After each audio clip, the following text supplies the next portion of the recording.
Muito boa noite, ouvintes, espectadores, seguidores do Porto Alegre 24 Horas e da Rádio Acústica de Camaquã.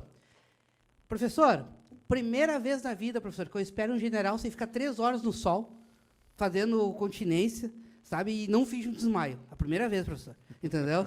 Conheça um pouco mais do nosso convidado de hoje. General Mourão é gaúcho, nascido em Porto Alegre no ano de 1953. Passou parte da sua infância na cidade natal de sua mãe, Bagé, na região da Campanha. Retornou a Porto Alegre, onde concluiu o ensino médio no Colégio Militar, até ingressar no Exército Brasileiro em 1982, na Academia Militar das Agulhas Negras. Filho do general de divisão Antônio Hamilton Mourão e de Wanda Coronel Martins Mourão. Marido de Paula, pai do Antônio e da Renata, avô de 5 netos.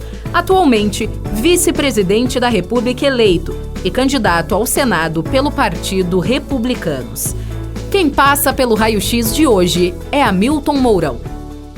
Muito boa noite, General Mourão, tudo bem? Obrigado pelo seu tempo, sua paciência conosco e obrigado por ter vindo. Nada, Diego, tranquilo. Uma boa noite aí para ti, para o professor e para todo mundo que está nos acompanhando aí nesse teu grande show que você faz aqui, movimentando aí a galera. A gente tenta, hein? Vamos para cima. Ei, professor, boa noite.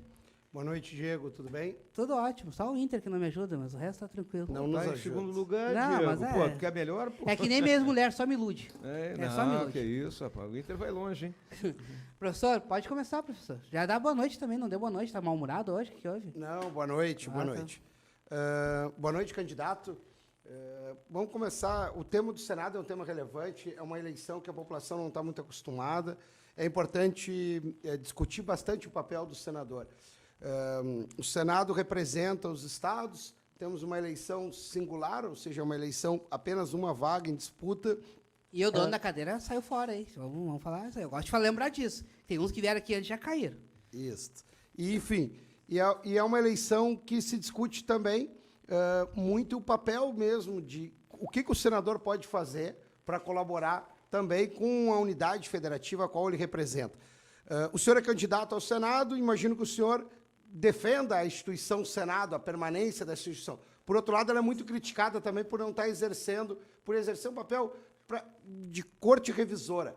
Precisamos reformar o Senado também como instituição? Ele precisa estar mais próximo da população ou ele funciona bem, candidato? Olha, professor, essa questão, sempre é o seguinte, se a instituição não funciona bem, a pessoa pensa em reformar a instituição. Mas, na realidade, vou falar aqui uma linguagem que a turma compreende, são aqueles bichinhos de orelha que estão lá dentro, né? Então, a gente tem que ter gente com melhor capacidade e mais dedicada à questão política, à questão dos seus estados, para que o Senado funcione melhor.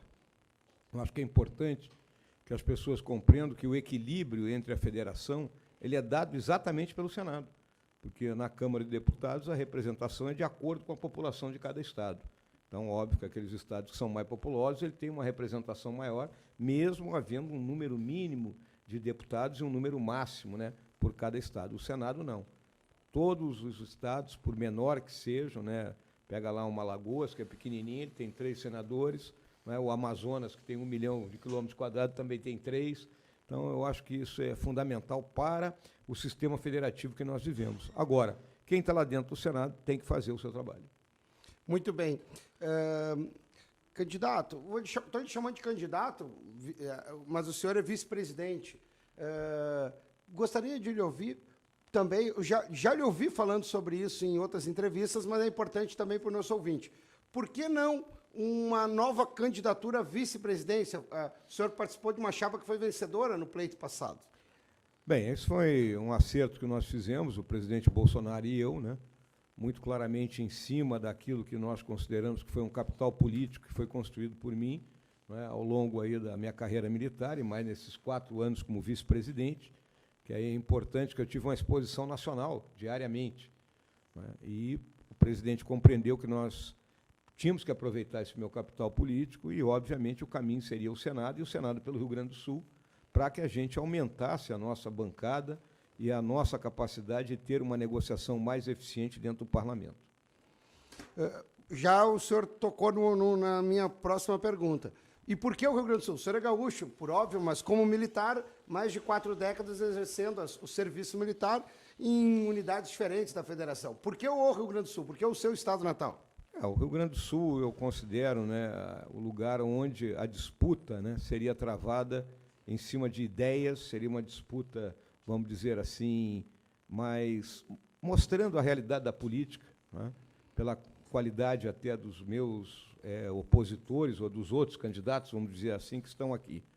E, óbvio, né, o Rio Grande do Sul é o estado que eu me identifico, foi onde eu nasci, eu vivi 27 anos da minha vida aqui, e vivi em todas as fases, né, porque às vezes você pode ter vivido só determinado período, mas eu não. Eu fui menino, fui adolescente, fui adulto jovem, fui adulto maduro, e já fui também, vamos dizer assim, idoso aqui, né, porque a última vez que eu vim servir aqui no Rio Grande do Sul, eu já tinha mais de 60 anos. Pô. Ok.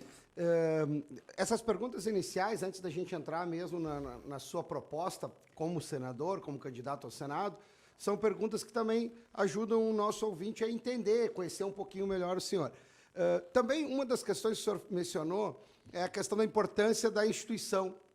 E eu compartilho da mesma ideia em relação também aos partidos políticos. O senhor foi candidato por um partido político na eleição à vice-presidência, depois deixou esse partido, hoje o senhor é candidato por um outro partido. Por que a mudança de partido? E, principalmente, as lideranças hoje são maiores do que os partidos estão enfraquecidos, precisamos rever o sistema partidário? É uma pergunta bem complexa aí, né, professor? Eu fui candidato pelo PRTB, o PRTB dentro da cláusula de barreira, né, então é importante que as pessoas que estão nos acompanhando, que como uma forma da gente tentar disciplinar e reduzir o número de partidos políticos existentes e que eles realmente estejam sintonizados, não é, com as ideias da nossa população, se criou esse mecanismo. Então, na eleição de 2018, um partido, para continuar a ter acesso a fundo, estar representado, ele tinha que eleger 9 deputados em 9 estados ou ter 1,5% dos votos em, no mínimo, 9 estados. O PRTB não atingiu isso e, consequentemente, é um partido que estava no limbo. E, para eu disputar uma eleição como esta, agora, principalmente a partir do momento que o financiamento da eleição é um financiamento público, era necessário que eu trocasse de partido, e aí eu vim para o Republicanos. Como que o senhor vê essa divisão partidária hoje? É caótica, né? Eu acho que agora nós vamos para uma segunda etapa da cláusula de barreira, né? Agora, em vez de ser 9, vão ser 12 deputados, em vez de ser 1,5%, é 2%, mas eu acho que é o grande movimento que nós temos que fazer para enxugar o quadro partidário e fazer com que, né, os partidos estejam perfeitamente identificados com a população, seria o voto distrital. Né? É importante que as pessoas entendam que dentro do voto distrital, vamos olhar assim, aqui no Rio Grande do Sul nós temos 32 ou 31 deputados que podem ser eleitos para a Câmara Federal, nós teríamos 32 distritos, e nesse distrito cada partido apresentaria apenas um candidato. Então, isso tornaria a eleição mais barata. E justo. Né? E, principalmente, aproximaria o eleitor do eleito e fortaleceria o partido. Né? Você sabe que no distrito, vamos dizer assim, nordeste do estado, o partido forte lá é o partido A, no noroeste é o partido B. E isso, então, eu acho que reduziria esse número de partidos. Eu acho que o ideal aqui é entre 5 e 7, que revelariam realmente qual é o pensamento predominante dentro da nossa população. Muito bem. Bom, eu ainda queria seguir nessa linha, mas o senhor tocou nessa questão dos partidos, a partir da pergunta do Diego, acho que é importante. De fato, a reforma política, já fizemos algumas reformas no Legislativo, da Constituição de 88 para cá, no sistema partidário, no sistema eleitoral, mas uma reforma política de vulto nunca fizemos. Porém, para que uma reforma política aconteça, o parlamento tem que votar essa reforma.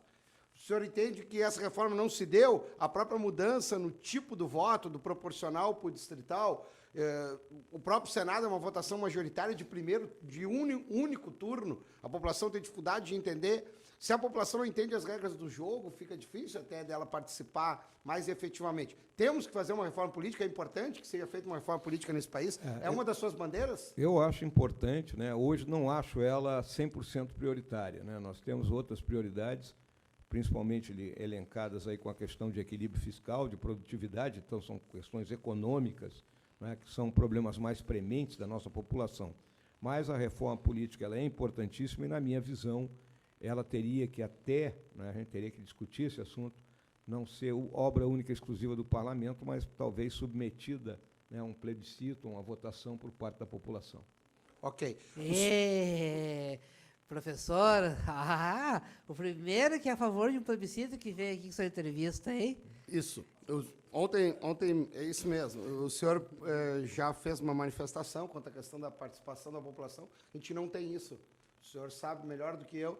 A história da República e da Constituição de 88 para cá, nós tivemos um plebiscito e um referendo. E eu votei no estaleiro, professor. Para com isso, já falei. Era consultivo, era consultivo. Vinculante, a gente não teve. De fato, a população ela só serve para escolher representantes, candidato, não serve para participar da gestão? É um erro total do nosso sistema, né?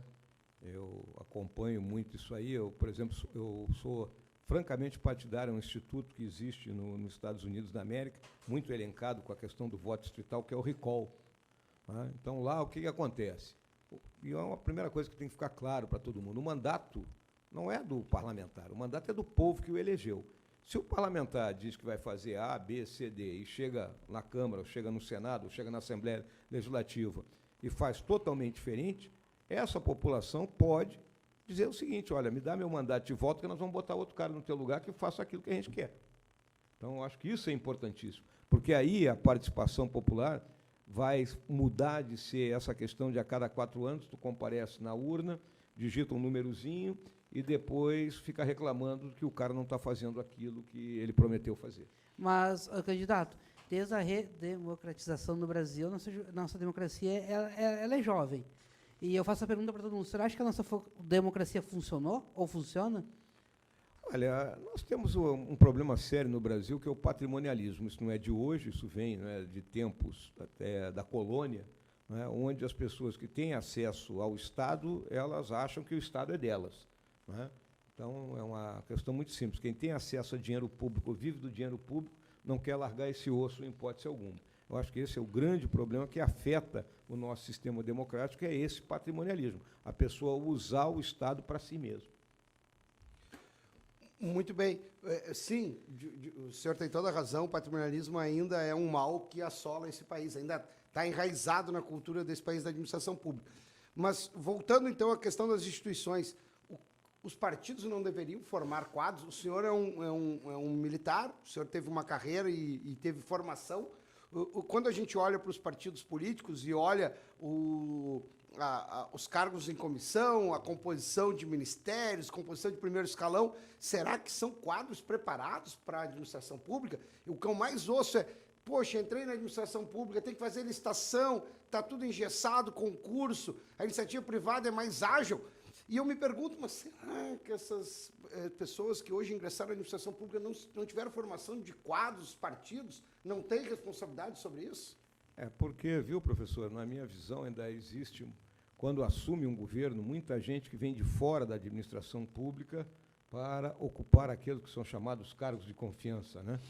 Eu acho que o número de cargos de confiança ele tinha que efetivamente ser menor, né, para você dar o suporte técnico ali do funcionalismo. Aqueles que prestaram concurso, que conhecem, né, vamos dizer assim, os meandros da administração pública. E a turma que vem de fora seria uma turma bem menor do que aquela que chega e toma um susto, que ocupa aí, no caso do governo federal, de 4, 5, meia dúzia, e muitas vezes não tem noção do que é você comprar uma lâmpada na administração pública. Diferente, né? Aqui, se tu quer comprar uma lâmpada, tu vai no Zafra ali embaixo e compra. O cara da administração pública ele tem que fazer uma tomada de preço. É verdade. Vamos começar a discutir um pouco as suas prioridades como candidato, né? O senhor é um candidato do campo, chamaria campo conservador, campo da direita? Sim, eu sou o candidato da direita. Isso, bom, então vamos lá. Mas há outras candidaturas que se apresentam como candidaturas da direita. Essa divisão do campo da direita, do campo mais conservador, ela não corre o risco de uma candidatura de outro campo vencer esse processo, que é de um turno apenas? Traduzindo, não corre o risco de vocês morrerem abraçados e a esquerda passar? Isso que ele quer Sim, passar? corre o risco, esse risco existe, e por isso a gente tem que tentar mostrar quem é o candidato, né, da direita que realmente, né, encarna os valores que estão sendo colocados em discussão e aquele que tem as propostas e a capacidade de efetivamente, dentro do Congresso, fazer essas propostas andar. Porque é muito importante que as pessoas compreendam, não adianta eu chegar aqui e dizer, não, eu vou fazer isso, vou fazer aquilo. Não é assim. Eu tenho que ser um camarada capaz de construir uma maioria lá dentro do Congresso. Então, por isso que eu estou dizendo há algum tempo que uma liderança, nesse momento, ela tem que ser a favor das reformas, ela tem que ser inspiradora para que as pessoas voltem a confiar nos homens públicos e ela tem que ser agregadora para fazer que a turma venha e vamos conversar e vamos buscar a melhor maneira da gente fazer avançar as pautas que são importantes para o Rio Grande do Sul e para o Brasil. Muito bem. O eleitor também está lhe conhecendo de maneira mais particular. O senhor vem do Exército Brasileiro, o senhor tem toda uma trajetória onde a hierarquia ela é importante, ela é fundamental na organização do Exército. Professor, eu sou do Colégio Militar, tá, general? Só para... O senhor vai participar de um colegiado, se for eleito. Num colegiado, o senhor é entre 81 senadores. É exatamente o que eu falei agora. E como conseguir estabelecer, né, esse perfil de liderança também nesse colegiado e conseguir implementar projetos? É possível fazê-lo? Eu vejo dessa forma, professor. Eu acho que a liderança, né, eu aprendi ao longo da minha vida, ela se baseia muito no exemplo e no conhecimento. Se você dá o exemplo para os teus pares dentro lá do Senado, né, mostrando que você é um camarada com honestidade de propósito, que você não está lá para, vamos dizer assim, para se aproveitar de uma situação e demonstrar conhecimento do assunto ao qual, né, você está veiculando e com o qual você está, vamos dizer assim, lutando para que ele avance, eu acho que você tem plenas condições de agregar apoios e, consequentemente, aprovar, né, uma legislação que seja favorável. O senhor falava, quando eu lhe questionei sobre a reforma política, o senhor disse, olha, acho que ela é importante, mas temos outras prioridades. Quais seriam as suas prioridades do ponto de vista de reformas legais, constitucionais?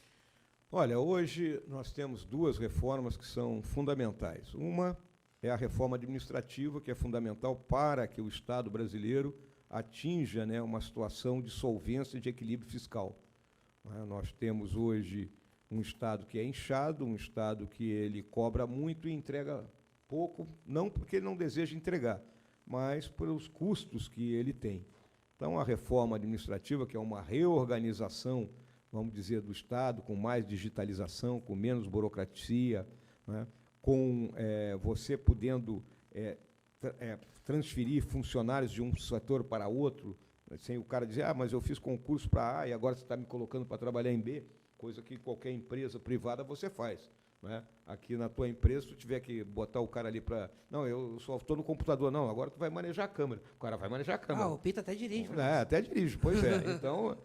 Então, isso não ocorre em nível governamental. Então, é importante uma reorganização da escala salarial dentro da carreira pública. Né? Você tem carreiras onde a pessoa entra praticamente ganhando o final da carreira e outras que o cara entra ganhando mal e fica patinando naquilo ali. Então, pelo mérito, né, o funcionário ascender, valorizando, né, efetivamente o funcionário público. A produtividade. Né? Então, a reforma administrativa é importante para o equilíbrio fiscal. E a outra é a reforma tributária. O nosso sistema tributário é uma bola de ferro, não é, que todo mundo que investe, trabalha e produz no Brasil tem amarrada no pé, porque ele é caro e é complicado. Então, nós precisamos reorganizar esse sistema num primeiro momento, para que todo mundo entenda qual é o imposto que está pagando, e, num segundo momento, reduzir essa carga. Isso vai fazer o quê? Com que se aumente a produtividade. Ao aumentar a produtividade, eu vou gerar mais emprego, mais renda, e, consequentemente, eu terei uma arrecadação maior. Hoje, o que acontece é que eu estou matando a galinha dos ovos de ouro com o sistema que eu tenho. Mas, presidente, nesses 4 anos, teve uma pandemia no meio, o governo atual trabalhou para que isso acontecesse? Continua trabalhando? É uma visão também? Hoje, em questão da reforma administrativa, nós enviamos um projeto ao Congresso no ano de 2020, ficou parado lá, está parado até hoje, porque é um assunto, né, vamos dizer assim, que é polêmico. Mexer em vespeiro. Vai mexer em vespeiro, mas você tem que mexer, porque se nós não mexermos, o país vai continuar marcando passo. É importante que as pessoas que estão nos acompanhando aqui entendam que governo não gera dinheiro, gente. O governo não tem uma maquininha lá que ele gira e produz dinheiro. De onde é que sai o dinheiro do governo? Do imposto que tu paga, quando vai comprar o pãozinho, não é? Quando vai botar gasolina no carro, não é? Quando vai comprar um móvel na loja, tem imposto para tudo que é lado. Aí o cara pensa que o imposto é só imposto de renda? Não é. Né? Então, tem que entender isso aí. O último governo reformista que a gente teve foi do Temer, né, professor? Sim, mas, por exemplo, o senhor mencionou duas reformas prioritárias, reforma administrativa e reforma tributária. Muito bem. Normalmente eu não vejo, na maioria das candidaturas, propostas de reformas que tratem da despesa e da receita. Normalmente eu vejo candidaturas que falam muito da despesa de um lado ou só da receita. O senhor propôs duas reformas importantes, uma da despesa e uma da receita. A PEC 32, que é a PEC da reforma administrativa de 2020, ela, de fato, não caminhou. Uma das críticas que se fez a ela é que o governo enviou para o Congresso sem negociar antes o texto, ou seja, não conversou com os sindicatos, não conversou com as associações dos servidores públicos, e, por isso, ela não houve interesse também, houve muita dificuldade de fazer avançar.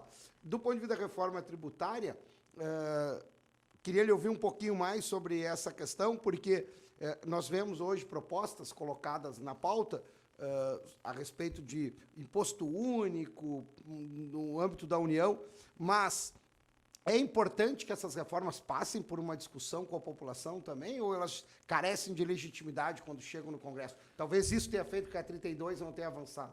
Eu acho difícil, na questão tributária, né, você discutir especificamente com a população. O que a população vai querer? Ela quer menos imposto. Ela não quer saber como isso vai acontecer. Né? É aquela velha história, não me interessa a cor do gato, o que interessa é que ele casse o rato. Né? Essa é a realidade quando tu fala, né, um tipo de reforma dessa natureza.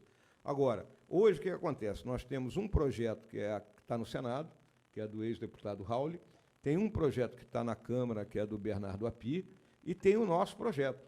Então, são 3 projetos que, basicamente, eles criam um imposto de valor agregado, um se chama IBS, Imposto sobre Bens e Serviços, o outro é IVA mesmo, né? E, a partir daí, existe um sistema de transição até que, né, os entes federados todos tenham condições de absorver esse novo sistema. E, principalmente, por quê?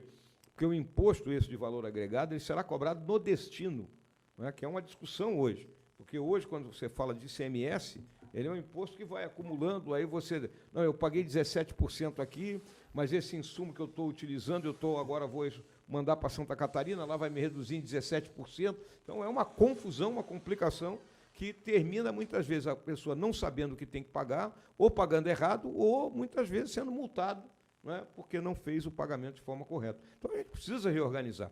E existe também a turma do imposto único, né, que seria um imposto único em cima das transações e que, óbvio, tem uma oposição muito grande para isso, porque é um imposto que não tem como fugir.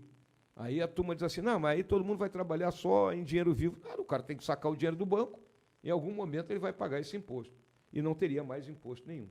Né? Existem, né, várias teorias a esse respeito. Eu acho mais difícil avançar a questão do imposto único pela quantidade de interesses envolvidos. Mas essas 3 propostas elas são mais ou menos similares. Agora tem que haver a vontade política e a liderança para fazer com que isso ande. Uma das críticas que faz ao sistema tributário, Diego, é que muitos dos impostos nem regulamentados foram. O imposto sobre grandes fortunas colocado na Constituição de 88, até hoje não foi regulamentado e se discute muito, portanto, por que ele não foi regulamentado? E aí fica essa discussão dos interesses. Existe, né, um lobby muito grande, né? Quando se falou na questão aí de imposto sobre dividendos, foi colocado que nós temos aí 20 mil, 30 mil famílias no Brasil que oferem uma grana aí de uns 400 bilhões e não pagam um centavo sobre isso aí, porque é dividendo e dividendo, né, não é tributado. É taxado. Não é taxado. Né? Enquanto o cara que tem contra-cheque é ali, ó. Na fonte. Na fonte. Na fonte. Candidato, bom, o senhor também como vice-presidente é muito avaliado pelos êxitos ou, eventualmente, fracassos do governo. Se o senhor pudesse voltar no tempo, né, teria conduzido alguma política pública de forma diversa ao longo desses 4 anos? O senhor era vice, não era o presidente. Mas, enfim, o tema da saúde é um tema sempre muito questionado. Alguma coisa poderia ter sido feito diferente do ponto de vista da concertação? Concertação, candidato, com C, do ponto de vista da gestão unificada? Olha, professor, o que acontece? O vice-presidente ele é muito limitado nas suas atribuições. A nossa Constituição é muito vaga, inclusive. Ela tem um único artigo que diz que o vice-presidente está lá para substituir o presidente em seus afastamentos, né, e também para receber missões especiais. As missões especiais que o presidente Bolsonaro me atribuiu, eu cumpri a maioria delas ligadas à questão de política externa, né, como foi a presidência da Comissão Sino-Brasileira de Alto Nível, a Comissão de Alto Nível com a Rússia, o mecanismo de entendimento com a Nigéria, representar o presidente em posse de outros presidentes, né, reuniões da Comissão dos Países de Língua Portuguesa. Né, então, foram várias tarefas que o presidente me atribuiu na área externa. E a maior delas foi a questão da Amazônia, da presidência do Conselho Nacional da Amazônia Legal, que é uma instância, não é decisiva, não é uma instância decisória, ela é de integração, de esforço, né, de todos os entes, no sentido da gente combater as ilegalidades que ocorrem naquela região. Então, fica difícil para o vice-presidente. Mas você tocou especificamente na questão da saúde, isso muito ligado ao problema da pandemia, obviamente. Então, aí, o nosso governo, né, ele trabalhou duro na pandemia. Aí você pode falar da retórica, né, negacionismo, não sei o quê, mas vamos olhar, o governo agiu na área da saúde, comprando insumos, habilitando leite UTI, distribuindo profissionais de saúde por todo o Brasil, onde essas áreas eram carentes, né, comprou as vacinas, uma discussão, comprou a vacina com 15 dias de atraso. Não havia vacina, só tinha a vacina chinesa para ser comprada no primeiro momento, porque os países industrializados, leia-se principalmente os Estados Unidos, ele aplicou a lei de Mateus, primeiros meus. Né? Nem a Europa Ocidental estava conseguindo se vacinar. Hoje, nós somos o país mais vacinado aí, em termos de tamanho do nosso, né? E isso foi uma obra, né? Obviamente, que o governo teve seu esforço preponderante nisso. Hoje, eu estava vendo aqui no Rio Grande do Sul, a 4ª dose sendo administrada para a garotada aí de 29 anos de idade. Né? Então, foi um trabalho hercúleo, isso aí, num país desigual como é o nosso e com dificuldades de integração, como é a questão da área amazônica, onde você tem cidade lá que você leva uma semana para ir e voltar de barco. Professor, mas também lembrando que tinha um dispositivo num contrato que dizia que a empresa também dizia, opa, se der problema não é comigo. Né? Tinha isso, né, general? São vacinas, elas são todas experimentais ainda. Algumas delas é que já entraram na fase realmente, mas vamos dizer o seguinte, era o que você tinha para enfrentar essa doença. E se hoje, né, nós estamos num momento de queda, né, vamos dizer assim, de casos e óbitos, em parte, grande parte por causa da vacinação e, obviamente, outra grande parte pela quantidade de pessoas que foram contaminadas. Tocando no assunto da vacina, até essa grande parte que o governo federal manda para os estados o dinheiro, como que o senhor viu os governadores e prefeitos administrando esse dinheiro que foi mandado? Como que o senhor... Eles receberam porque o governo Bolsonaro também disse, mas aí no Sul botaram em dia porque a gente manda dinheiro também, as contas. O que aconteceu foi que, no primeiro momento, houve uma grita grande, né, dos governadores e de prefeitos sobre queda de arrecadação por causa do fica em casa, fecha tudo, e o governo, então, bancou isso aí. Nós mandamos, no primeiro momento, 60 bilhões de reais para estados e municípios, né? E, na realidade, a queda de arrecadação não foi dessa forma, exatamente pelas ações que foram tomadas pelo governo. Nós vamos lembrar a grande ação social, que foi o pagamento do Corona Voucher. Né? Essa turma, da noite para o dia, gente que não tinha nada, passou a ter recurso, passou a consumir, e isso fez a economia girar. Tanto que, em 2020, o FMI previa que nós tivéssemos uma queda de 9%, e nós caímos 4%. E hoje, né, na situação que o mundo está vivendo, o Brasil é o terceiro país que mais cresceu ao longo desse ano. Tá, mas como que o senhor vê que os governadores administraram essa verba pública? Olha, seria leviano de minha parte chegar e dizer, né, não, o governador pegou e entesourou isso aí. Mas eu não tenho dúvida que muitos fizeram isso. Não posso citar que foi A, foi B, foi C, mas muitos fizeram isso. Por quê? Porque a queda na arrecadação não foi tão grande quanto o dinheiro que ele recebeu. Imagina, tu diz que ia perder 3 bilhões e tu recebe 5. Né? Tem a grana sobrando lá para ti. Isso aí. Pode seguir, professor. Eu lhe entendi bem, mas eu quero aprofundar isso, porque acho que é um papel também do senador, esse papel de representação do Estado. no caso da condução das políticas públicas de combate à pandemia, faltou um pouco de sensibilidade à presidência da República no sentido de unificar o país, independente de ideologias, em relação à condução dessa política tão importante. Ninguém estava preparado para isso, é verdade. Mas, e o senhor fique bem à vontade, porque o senhor é vice, eu sei que é um elemento crítico, mas o perfil de liderança do presidente, em alguns momentos, agressivo ou beligerante, não prejudicou essa concertação nacional? Poderíamos ter nos recuperado mais rápido desse processo? Eu vejo, né, que todos os países sofreram com isso aí, ainda estão sofrendo. Né? O problema é que aqui, lamentavelmente, a grande imprensa ela não publica o que acontece nos outros países, né? Parece que tudo de ruim só acontece aqui no Brasil. A gente publica, general. A gente publica. Mas estou falando da grande imprensa. Né? Essa que é a não chamou de televisada, né? Essa mídia que tem exposição. Né? A grande, aquela que todo dia, né, atingimos 20 milhões no nosso portal, general. Tá? É aquela que está todo dia aí vamos dizer assim, falando. Né? Eu sei que vocês têm uma penetração enorme. Né?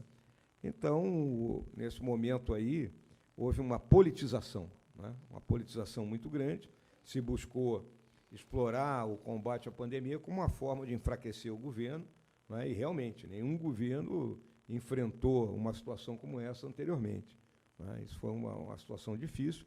É óbvio, né? O presidente Bolsonaro ele tomou uma linha de ação, né? Olhando o interesse maior do país de que, né, se nós entrássemos numa situação de vamos parar tudo, né, nós estaríamos numa crise econômica, né, uma crise alimentar terrível aqui no Brasil.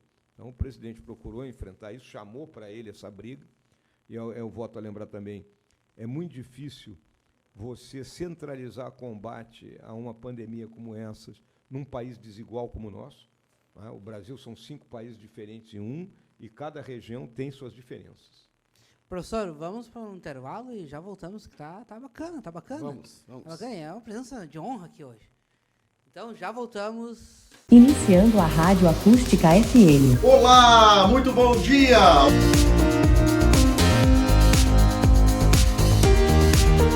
Tem vontade de conhecer o Repórter Garupa? Está conhecendo hoje. E aqui na minha casa temos água. É horrível.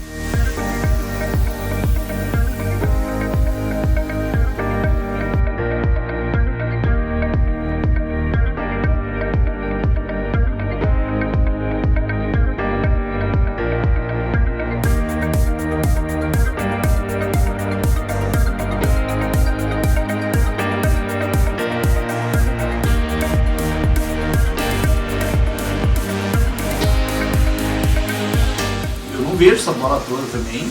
Eu fiz a comparação quando a gente falava, pior que é parecido mesmo. Eu faço somente 4 jogos dentro do mês. Eu não ia falar sobre o atropelar que o Leno falou. O nosso querido programinha.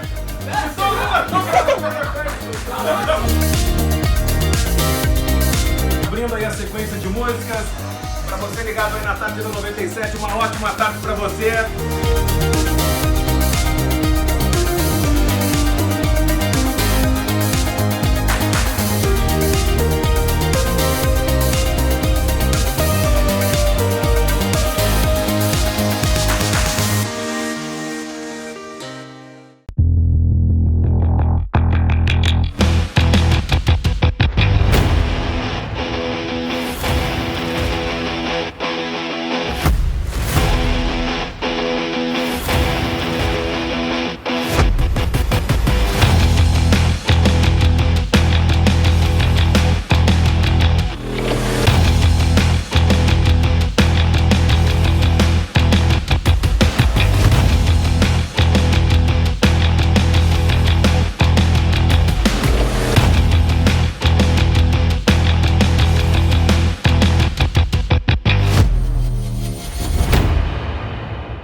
Estamos de volta. Hoje, professor, vice-presidente da República aqui, professor. Estou me sentindo importante. Estou começando a me sentir importante. Que isso, Diego. Professor, eu vou voltar perguntando eu. Fique à vontade. Aquela pergunta que eu sempre faço para todos os candidatos ao Senado. É papel do Senado também sabatinar os integrantes, dos ministros do Supremo. Eu não lembro até hoje, e eu sou jovem, né, professor, mas eu posso lembrar. Eu não lembro até hoje de nenhum sabatinado ser reprovado nessas sabatinas. E aí, o que acaba acontecendo? Temos um Supremo também que, às vezes, começa a dizer é o Supremo ideológico, o Supremo... Como o senhor vê essa indicação que o presidente da República indica, essa sabatinada, e todo mundo passa lá?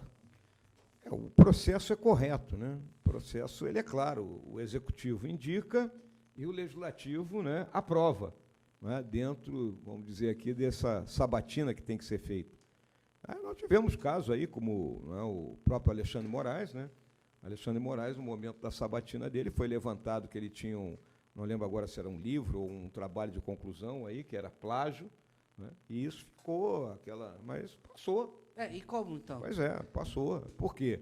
Porque entra o patrimonialismo, que eu disse. Nessa hora, tem que trancar o pé.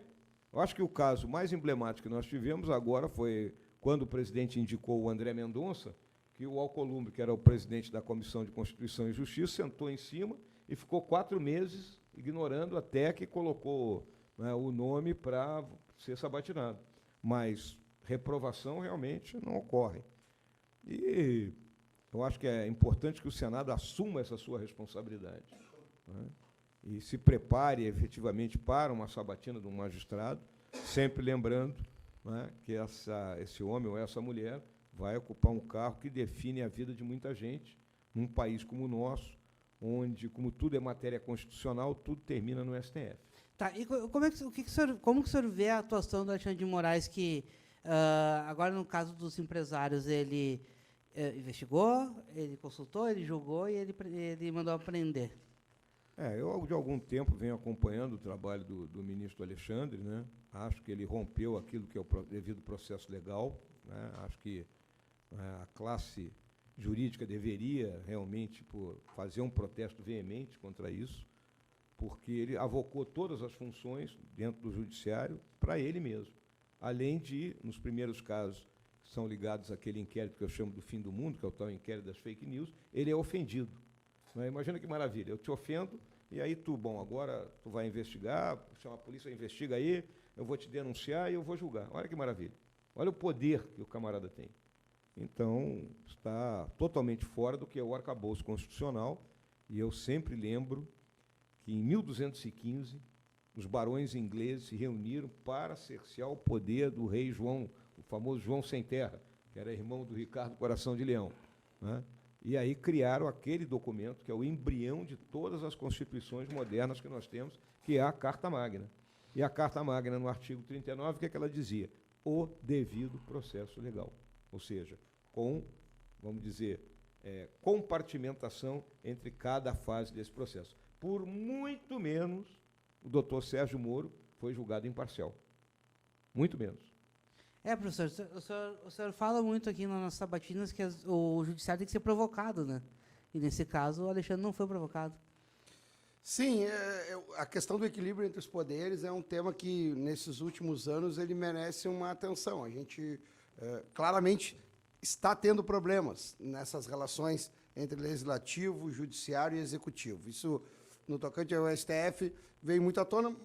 Eu sempre tenho um pouco de cuidado ao falar desses temas num período eleitoral. Vai que, né? Lhe visitam também. Não, porque o próprio STF está presente no TSE e é importante ter esse cuidado nesse momento institucional. Mas, sim, claramente nós temos que rediscutir os poderes e esse equilíbrio. O senhor falou da Carta Magna e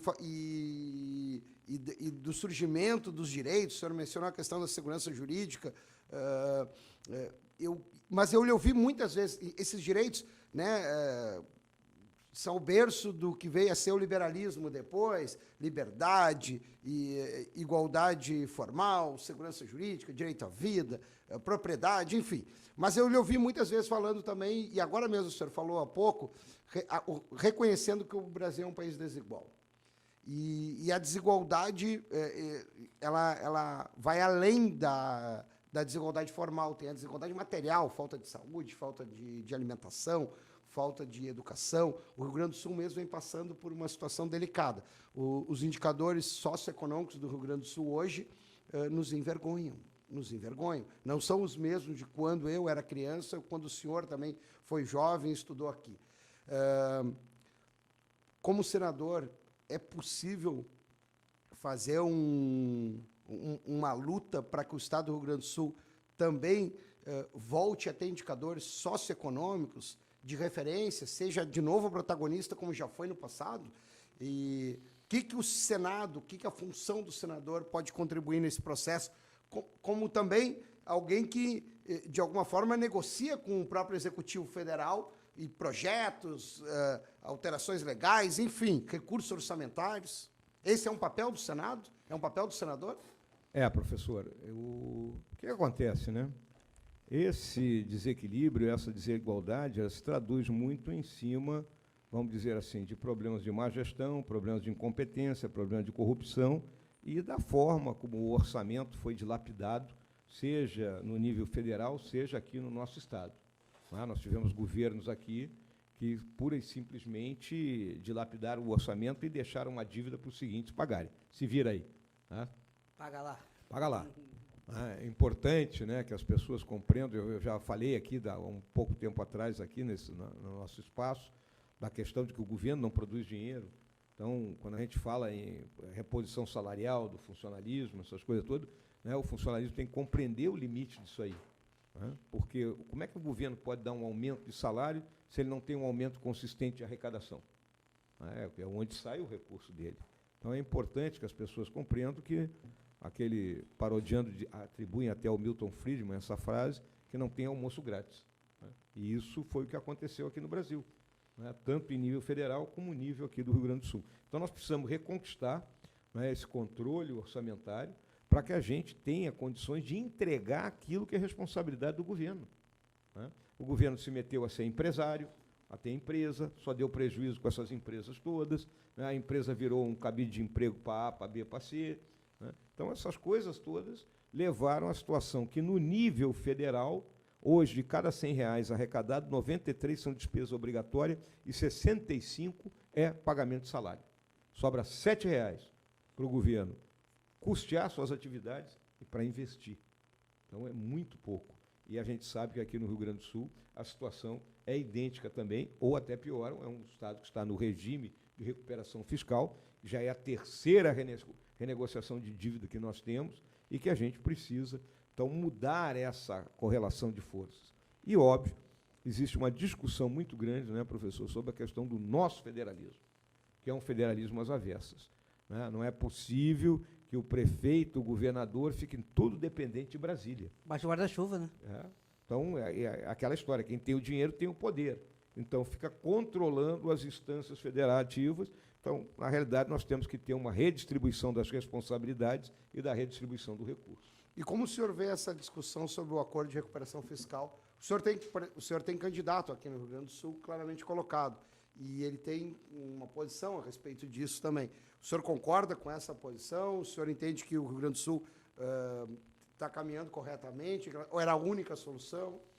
Olha, a gente lembra que em 98, foi no governo do Brito, foi feita a primeira, né, renegociação da dívida, lá tinha uma série de passos ali a serem tomados, se começou a pagar, lá pelas tantas parou de pagar, porque não dava mais, porque o cara concede aumento, não sei o quê. O cara tem que entender, é igual a casa da gente. A gente tem que viver com o que ganha. Né? Quem gasta mais do que ganha, o que acontece? Primeiro estoura o cheque especial, o cartão de crédito, depois vai para o agiota. Né? Os governos praticamente ficam no agiota. E lembrando sempre que o ente federado, né, o Estado, ele não tem maquininha de gerar dinheiro. O ente União até pode gerar dinheiro, mas vai gerar inflação se fizer isso. Então, nós tivemos uma renegociação em 98, outra em 2016, que também deu com os burros na água, e agora houve essa renegociação do regime de recuperação fiscal. Ele é ruim? É ruim. É ruim, mas podia ser pior. O que se coloca em discussão foi o timing. Não é? Num governo que estava terminando, que já não era, vamos dizer assim, o próprio titular do governo conduzindo a negociação. Né? Então, eu acho que isso ainda vai ter que ser discutido. Há uma discussão sobre alguns tributaristas e alguém que conhece a questão da dívida, sobre qual é o efetivo valor da dívida do Estado. Então, eu acho que isso tem que ser melhor discutido. Vai, depois eu vou. Vai. Nessa mesma linha, eu lhe questionava sobre a questão da desigualdade. Qual é a sua posição sobre programas de transferência de renda. Nesse momento, nós temos uma polêmica aí sobre a questão do Auxílio Brasil.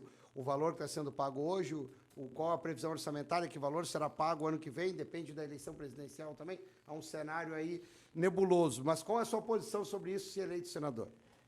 Eu vejo que nós temos que ter um programa de renda mínima, né? Posso até estar parodiando aqui o Suplicy, né? Mas as pessoas têm que ter um mínimo para que elas possam, né, subsistir.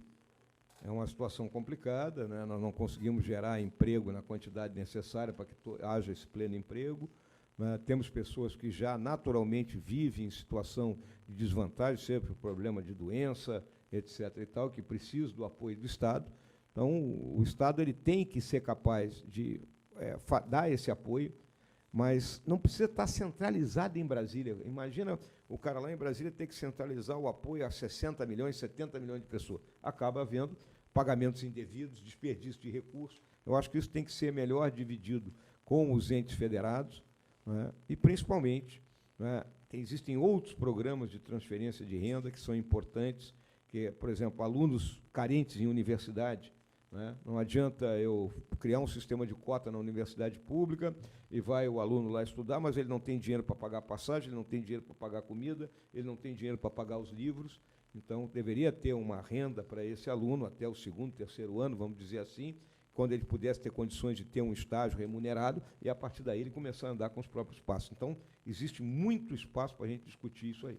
Agora eu vou, professor.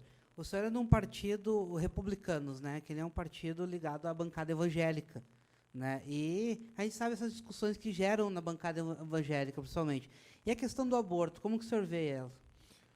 Olha, eu sou um homem cristão, né, fé católica, fui criado assim, sou conservador, e é importante que as pessoas entendam que um conservador não é uma pessoa retrógrada, é alguém que acredita que a tradição e a experiência são importantes, né, para que você consiga, numa análise de uma situação, conseguir buscar o melhor caminho.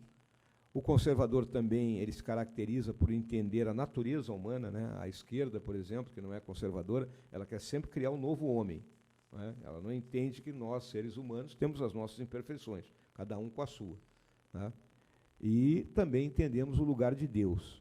E o ponto-chave do conservadorismo é que os 3 grandes direitos, o direito à vida, o direito à liberdade, o direito à busca da felicidade, não é dádiva de governo nenhum, não é o governo que te dá isso. Ao nascer, você tem esses direitos. Então, eu sou pelo direito à vida desde a concepção. Por isso, eu sou contra o aborto. Professor? Nessa mesma linha, o Diego fez uma pergunta sobre questão de valores. Queria lhe ouvir. Faço essa pergunta sempre para os candidatos, seja ao Senado, seja ao governo do Estado. Quando o senhor pensa no Estado, qual é o papel do Estado para o senhor, né? Ou seja, o senhor se classifica como um liberal, o Estado não deve fazer intervenção na economia, e vir criticando agora a criação de empresas públicas, por exemplo.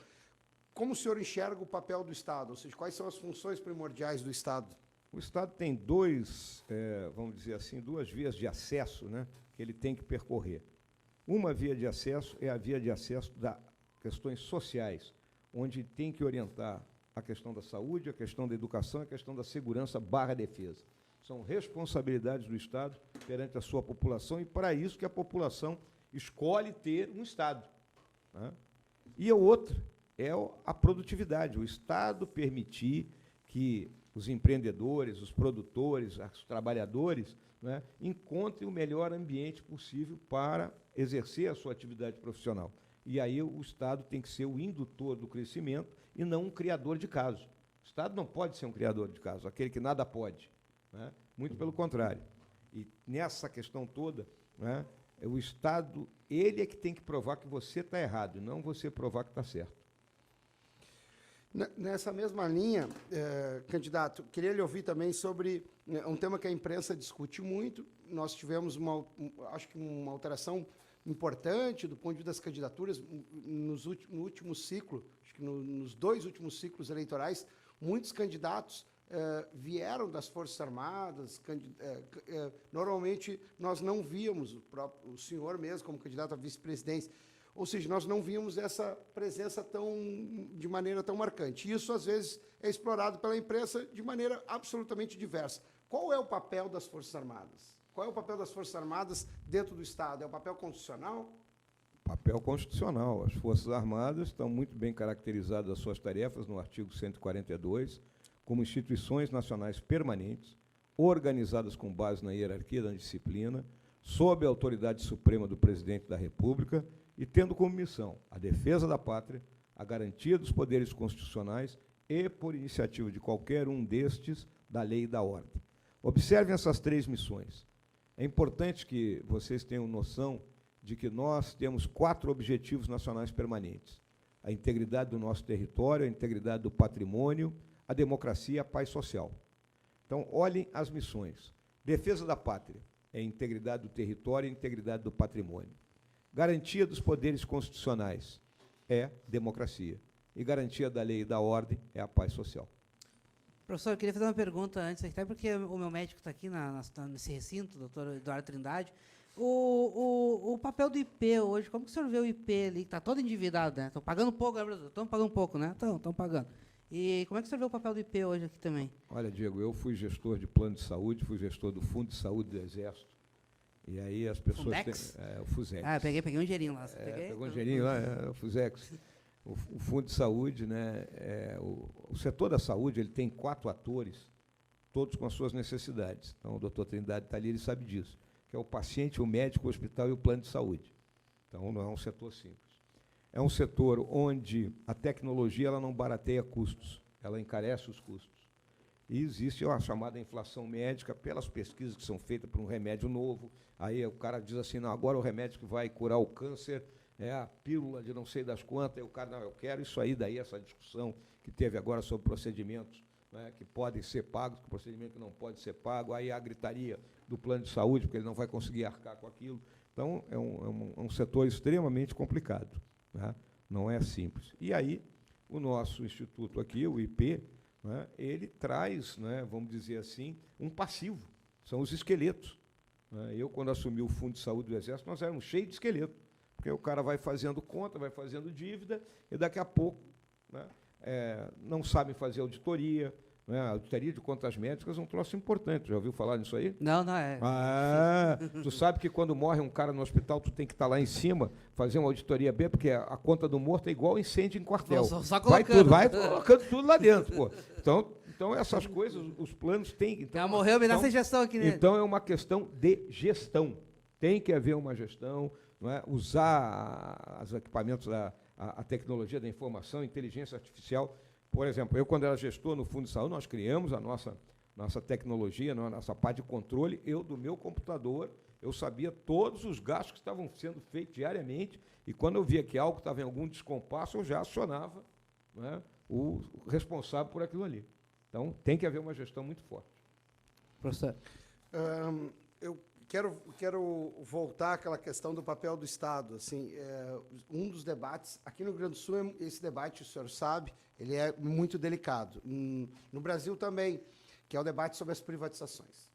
E no Rio Grande do Sul, esse debate, há processo eleitoral para a escolha de governador, há o debate sobre privatizações. O governador, o ex-governador, fugiu do plebiscito, alterou a Constituição Estadual para não realizar o plebiscito e da privatização.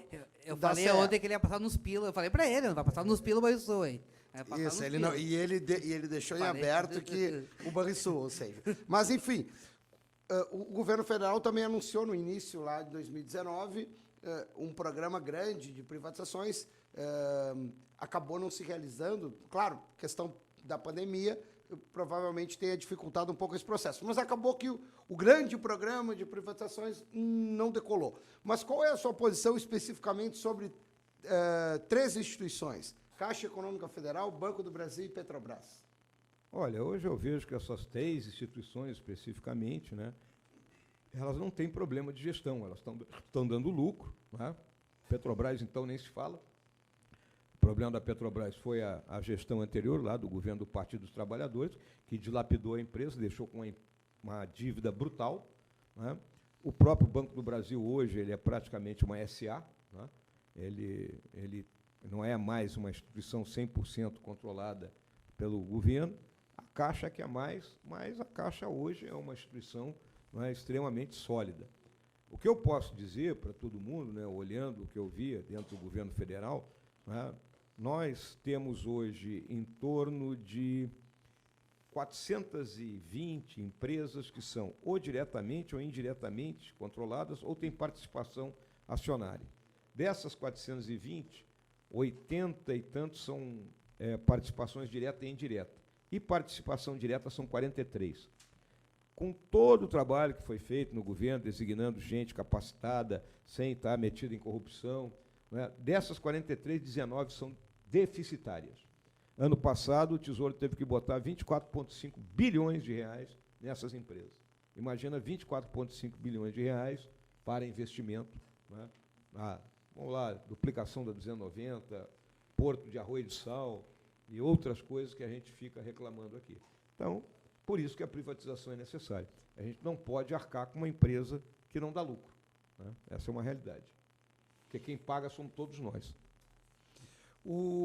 Queria também tocar no tema da educação.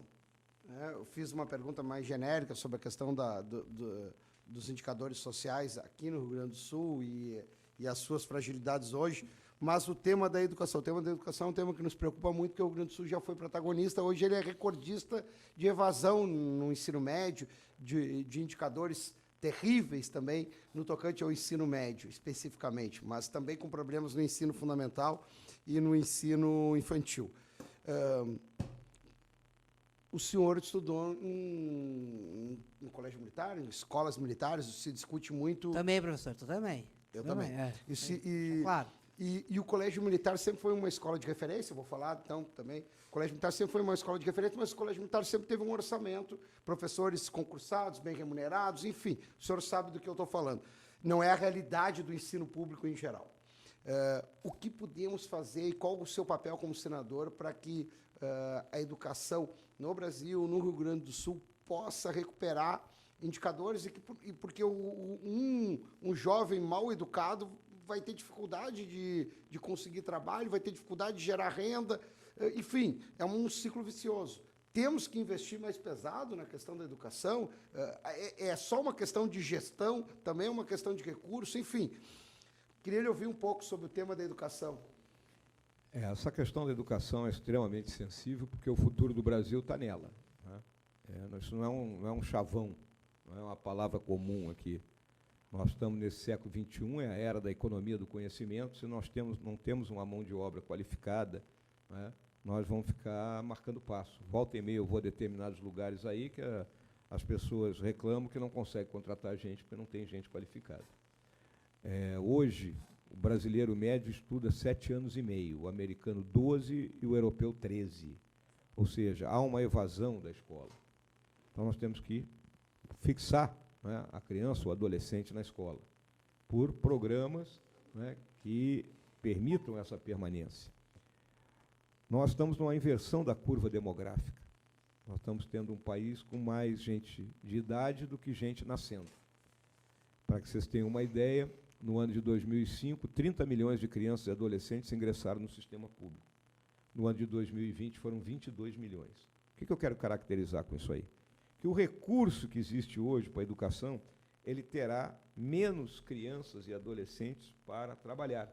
Se ele tem menos crianças e adolescentes para trabalhar, ele tem condições de ser mais eficiente e eficaz. E aí entra exatamente essa questão da gestão.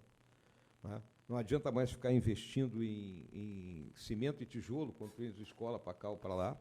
Nós temos que passar a investir na escola de tempo integral, né, que é a que realmente vai fixar o aluno no colégio. Ao aumentarmos a escola de tempo integral, né, nós vamos ter uma melhoria de salário dos professores, porque ele vai ter que dar aula de manhã e de tarde, né, então, consequentemente, ele pode dobrar o salário dele e ter uma vida mais condigna. Selecionar os melhores nossos professores. A professora, o professor de antigamente era alguém altamente respeitado. Hoje, a maioria, né, parece que os melhores hoje não querem mais exercer essa profissão. É que nas comunidades também é difícil ser professor, né? É difícil, é questão de segurança, né? Então, outra coisa, a responsabilidade no ensino é compartimentada no Brasil, né? O governo federal é responsável pelo ensino superior, o Estado pelo segundo grau, vamos colocar aqui, o ensino médio, e o município pelo ensino fundamental. Então, essa integração de esforço tem que ser melhor colocada. Então, o que pode fazer o senador? Fiscalizar isso, né, e buscar, né, a integração, a legislação que facilite essa integração, mas, principalmente, né, uma fiscalização constante, porque volta e meia nós vemos escândalos ligados à merenda escolar, compra de material, compra de livro, ou seja, há muito dinheiro sendo desperdiçado. Faz mais um, professor, depois eu vou para encerrarmos. Tá bem. Vou encerrar com a questão da educação, então, candidato. É possível conviver educação privada com a educação pública? Porque não gera desigualdade. A mesma coisa poderia falar da saúde. Mesma coisa. O senhor tem uma formação toda, assim como eu, no ensino público.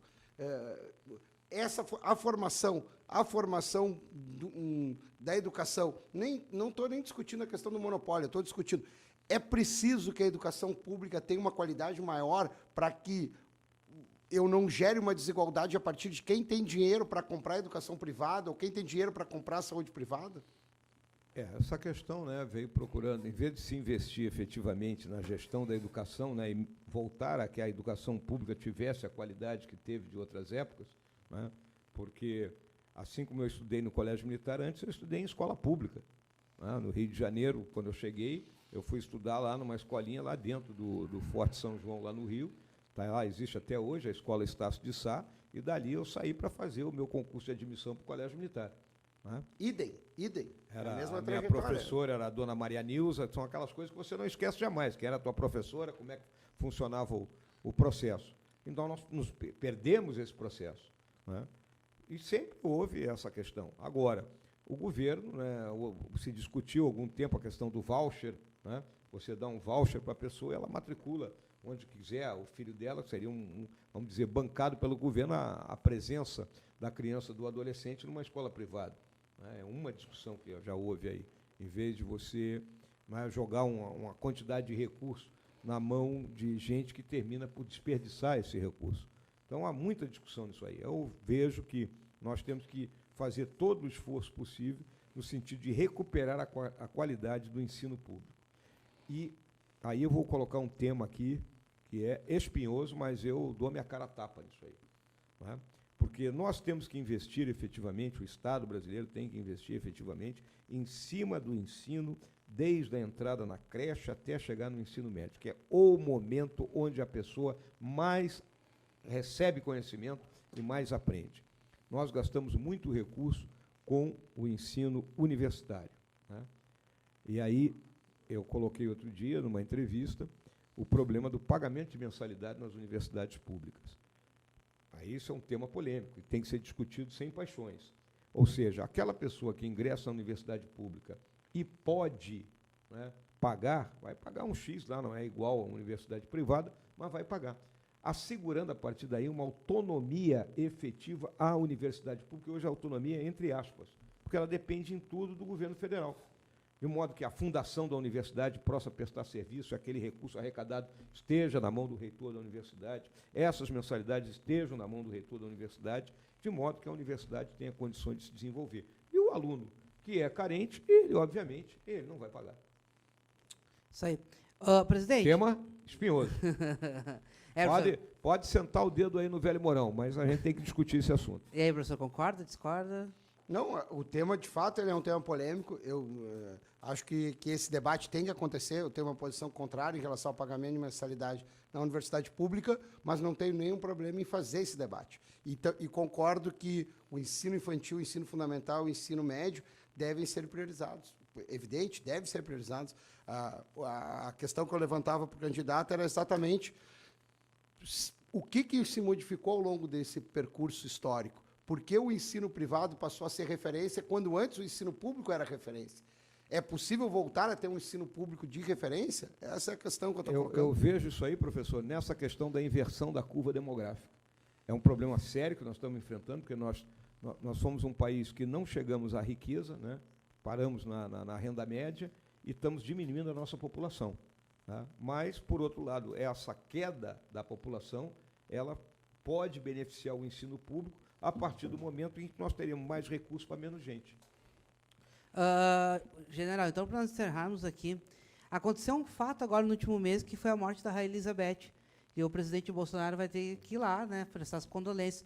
E acho que é a primeira vez que acontece isso, professor. Acho que não lembro de, no meio de uma campanha eleitoral, o presidente tem que sair do país.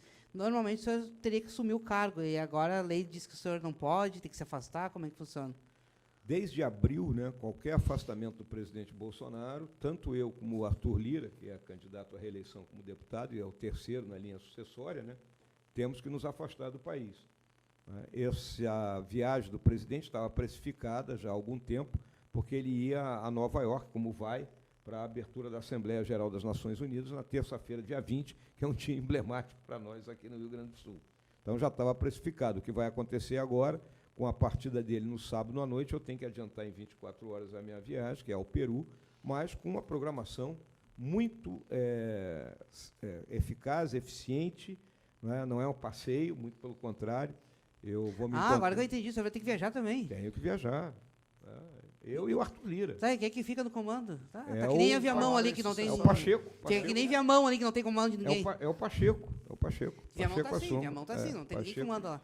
Pacheco assume por esses 4 dias. Não é uma legislação anacrônica, porque, na minha visão, em tempos, né, de tecnologia da informação altamente sofisticada, né, o presidente pode se afastar e continuar controlando o país tranquilamente. Né? Por exemplo, o presidente americano, quando viaja, o vice-presidente não assume. Né? Ele só assume naquele afastamento realmente efetivo do presidente. Isso aí não lhe atrasa no jogo também? Olha, dificulta, esse é um problema, mas, como eu estava te falando, nós vamos ter uma programação no Peru que vai ser muito boa, até porque eu vou participar de uma exposição sobre alimentos, onde teremos vários expositores gaúchos lá, porque o Peru ele é um grande consumidor de arroz, e 45% do arroz que ele importa vem do Brasil, e especificamente aqui do Rio Grande do Sul. Então, professor, da minha parte era isso. Quer perguntar mais alguma coisa, professor? Vamos lá, a assessoria está me olhando aqui, mas eu vou fingir que não estou vendo.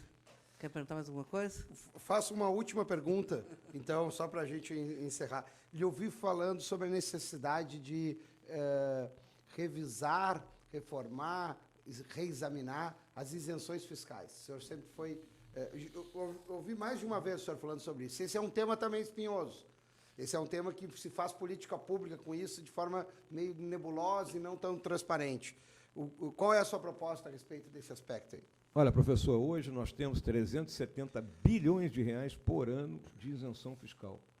Vamos usar um termo aqui bem bom, é dinheiro para chuchu. Quando eu concedo isenção fiscal para um setor, ele tem que dar um retorno. Ou ele é um setor intensivo em mão de obra, gera emprego, gera renda, ou é um setor intensivo em tecnologia, inovação. Então, eu acho que numa análise feita em conjunto entre executivo e legislativo, a gente pode abrir um espaço aí por ano de 40 a 50 bilhões, que entre 370, 40, 50, 10%, isso aí, vamos colocar, especificamente para investimento público. Nós não estamos chorando dinheiro aqui? Olha, 40, 50 bilhões na mão para investimento público. Agora, tem que ser para investimento, não é para aumento de salário. Bom, professor, a semana foi boa, né? Foi bastante presenças pesadas que vão chegar no páreo, professor, pode ter certeza disso. Né? Era o que o senhor queria, né? Era o que o senhor queria também, essas presenças mais... Né? Pro ouvinte, para quem está acompanhando, é importante que todos os candidatos com viabilidade eleitoral consigam expor as suas ideias, e principalmente a eleição para o Senado é uma eleição que dificulta muito ao eleitor. O eleitor tem dificuldade de acompanhar o senador, tem dificuldade de entender o processo eleitoral, e tem dificuldade de entender que é uma eleição de primeiro turno, que é uma eleição que se resolve ali. Acho que é importante, acho que é um serviço importante que a gente presta. E eu lhe digo, general Mourão, o senhor elevou mais o nível do nosso programa agora, porque faltava só o senhor aqui, o senhor veio, e agora eu até me sinto privilegiado entre tantos, né, professor? Obrigado. Não, Diego, o privilégio foi meu, né, de ter vindo aqui ao teu programa, ter feito esse diálogo aqui contigo, com o professor, né, que também é egresso do Colégio Militar de Porto Alegre. Eu estudei em 2 colégios militares, né, professor? Eu entrei no Colégio Militar do Rio de Janeiro e depois vim para Porto Alegre. Então, aqui fui 3 anos interno no colégio, né? Tenho uma saudade enorme ali do nosso velho casarão da Várzea, né, e de tudo aquilo que eu vivi ali.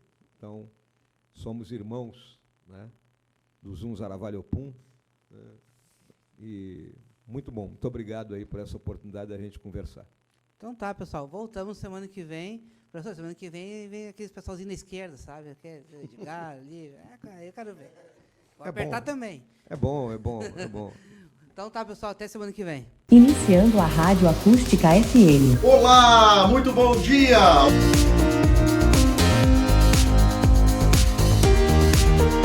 Tem vontade de conhecer o Repórter Garupa? Tá conhecendo hoje. E aqui na minha casa temos água. É horrível.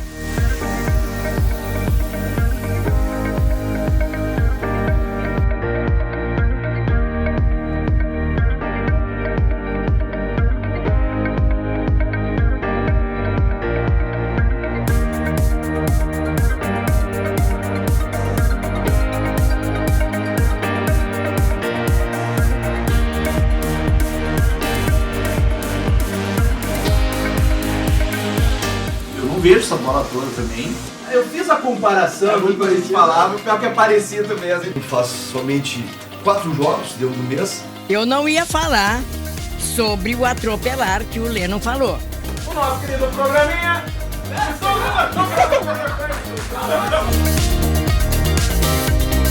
Abrindo aí a sequência de músicas. Pra você ligado aí na tarde do 97, uma ótima tarde pra você.